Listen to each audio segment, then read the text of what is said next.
हरे Krishna friend, इस lockdown period में आपके पास जब बहुत सारा वक्त है, आप चाहते हो कि वक्त अच्छी तरह कटे, तो इन वीडियोस पर रियाज करना, संगीत को ठीक तरह से समझना और वक्त अच्छी तरह बिताना, इसके लिए इस चैनल के सारे वीडियोस आपके बहुत काम आएंगे।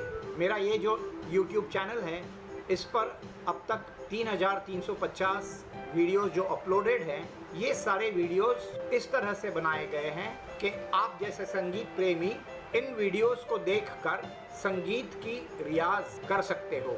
मैं किसी भी पाठ के पहले राउंड को बजाता हूँ और गाता हूँ। अगले राउंड्स पर मैं सिर्फ बजाता हूँ जब विद्यार्थियों को उस राउंड पर गाना होता है जैसे मैंने गाया है।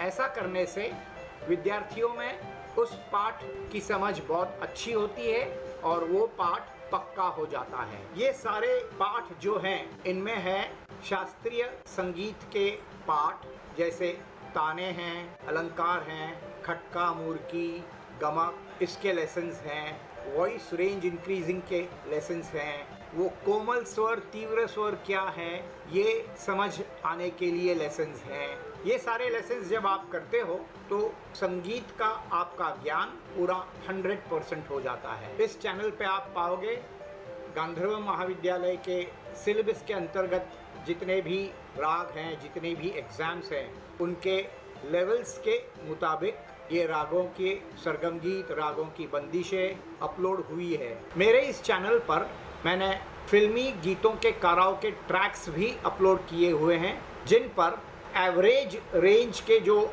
गायक होते हैं वो भी बड़े कंफर्टेबली गा पाएंगे। ये सारे लेसन्स किस क्रम से करने हैं, ये जान पाने के लिए आप मुझे फ़ोन कीजिए। मेरा नंबर है 8879183901। मैं आपको सही मार्गदर्शन दूंगा और साथ साथ मेरा जो डेली प्रैक्टिस मैनुअल है उसकी PDF फाइल भी मैं आपको भेजूंगा, जिससे आपको ये रियाज करने में सहायता होगी। ये रियाज करने का तरीका इतना आसान कर दिया है कि हर रोज़ नए नए संगीत प्रेमी इस चैनल के साथ जुड़ रहे हैं और कई संगीत प्रेमी ऑनलाइन ट्रेनिंग भी शुरू कर रहे हैं। तो आप भी आज ही जुड़ जाइए इस चैनल के साथ, संगीत की रियाज कीजिए। All the best friends, all the best. इस चार्ट के बाएं तरफ के हिस्से में देखिए, राग देशकार के बारे में जानकारी दी है। ये राग बिलावल थाट से उत्पन्न हुआ है। इस राग में म और नी वर्ज्य है। राग भूप और देशकार के स्वर एक ही हैं, मगर राग भूप पूर्वांग प्रधान और देशकार उत्तरांग प्रधान है। देशकार का रे दुर्बल होता है और ध के साथ कोमल नी का कर्ण देने का प्रघात है। वादी स्वर ध, संवादी स्वर ग है। गाने का समय दिन का दूसरा प्रहर, जाति ओडव ओडव है। चार्ट के दाई तरफ के हिस्से में सरगम गीत का नोटेशन लिखा हुआ है। पहले रो में 13, 14, 15, 16, 1, 2, 3, 4, 5, 6, 7, 8, 9, 10, 11, 12 ये जो लिखा हुआ है ये है त्रिताल की 16 मात्राएं। उसके नीचे दूसरे रो में ता धिन धिन धा धिन धिन धा धिन धिन धा तिन तिन ता, ये है तबले के बोल। लाइन नंबर 3, रो नंबर 3 में 13th बीट के नीचे 3 लिखा है, वो तीसरी टाली है। पहली मात्रा के नीचे जो क्रॉस दिया है वो है सम का सिंबल। सम का सिंबल यानी पहली मात्रा, वहाँ पे टाली बचती है। 5th बीट के नीचे 2 लिखा है, वो है दूसरी टाली।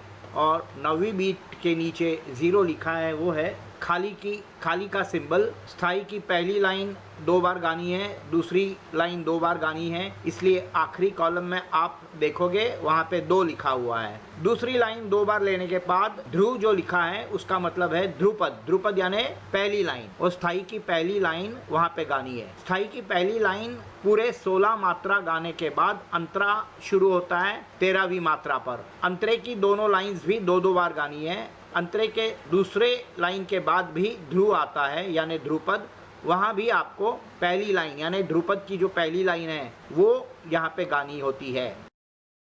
सुनिए इस राग के आरोह, अवरोह और मुख्य अंग। इसे हम कर रहे हैं काली 5 पट्टी में यानी ए शार्प पट्टी में।